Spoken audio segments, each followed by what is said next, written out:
to an Ultimate Expression video. I'm out here removing this little back piece off the back bumper, as you see in the next clip. And if you watch the previous videos, you know I've done the front bumper already and took the whole front bumper off and made some repairs on that. It turns out that I'm going to go back old school with this, and I'm going to do some two-part epoxy repair. I had a 84 Chevrolet pickup, and I've done some customization on the doors and shaved like door handles and things like that. And I used some of the two-part epoxy, and it done really well. And I just went back with some, some filler. So I think that's what I'm going to do here. I've looked at other methods, and I looked at the plastic welding method. And I'll give you an update here in a second on the plastic welds and let you know how they are holding up.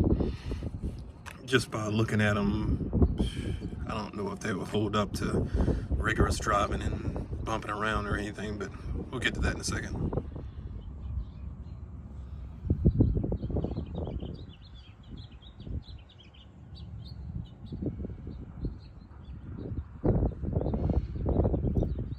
This will be the next project. I went through and got all this off, and this is the problem we're going to address because this thing is cracked on down below the bumper.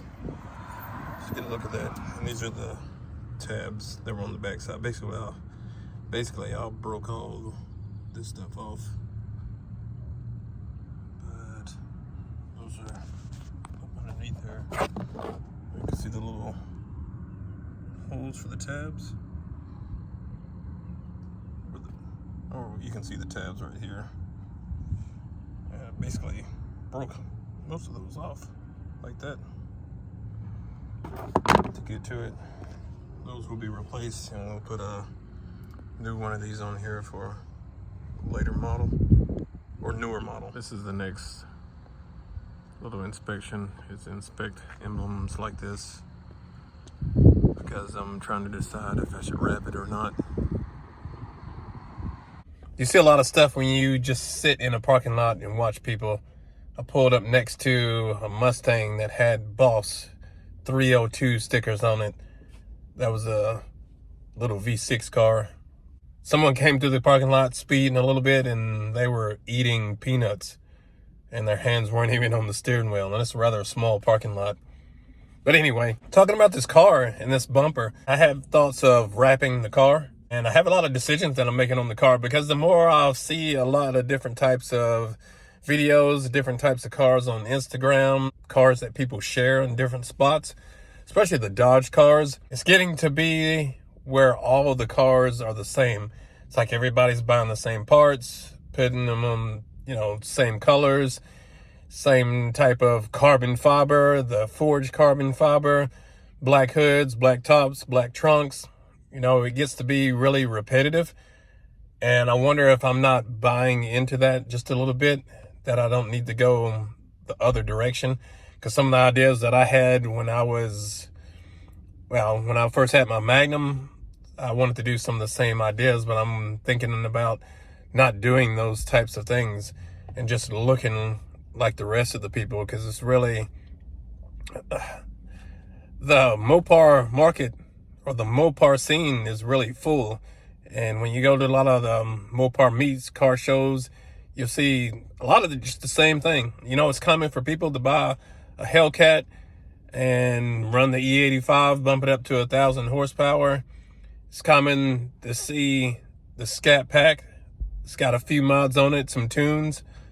And it's real common to see the 6th generations, competing with some of the Scats. But I don't know. It's just a decision.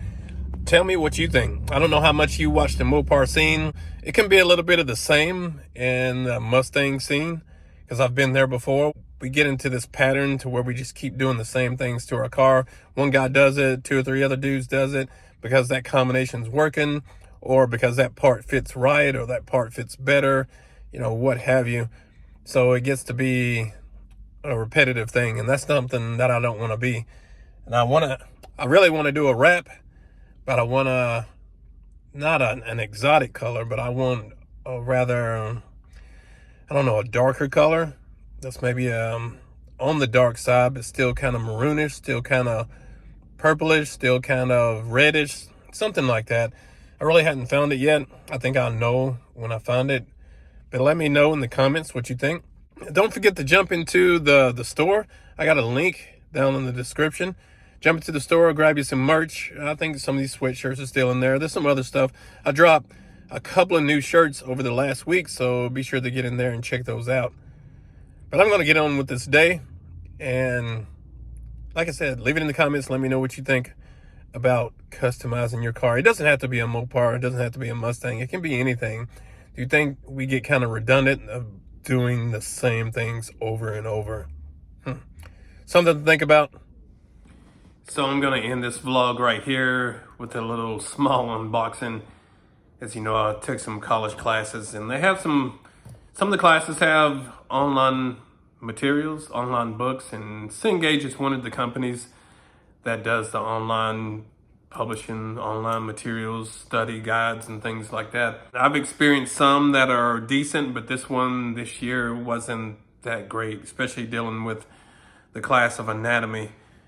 And I explained the details in there, why I didn't necessarily enjoy it, because a lot of the things weren't repetitive, they weren't connected to anything. They would give you questions, and they would give you images, and you had to fill in the blanks on the images. And the images were always reversed or decoded in some other type of way besides the original image that they showed you. And they only showed you that image once. So if you didn't learn it the first time, you had to reverse everything in your brain to like go back in there and look at it. And it's just a lot of decoding and like a lot of trickery. Just some critiques that I gave them, but they sent me a free gift and sent a little thank you card here. And it's really unique. I think it's a unique gift because I think it's a water bottle, but it's expandable. Right here, there's, air can escape, so it's airtight. So you have to unscrew the cap and it expands, which is pretty neat. It's got the little carabiner on there. I just think it's cool. So I figured I'd share it with you guys. Doesn't smell bad either. So I figured I'd share this with you. If you hadn't seen these, maybe you go out there and you pick one up. But it's pretty cool. Thanks for tuning in. Make sure you subscribe to the channel. Again, go purchase some merch. Let me know that you were here and you enjoyed the videos or the reels or the shorts. And I'll catch you guys in the next vlog.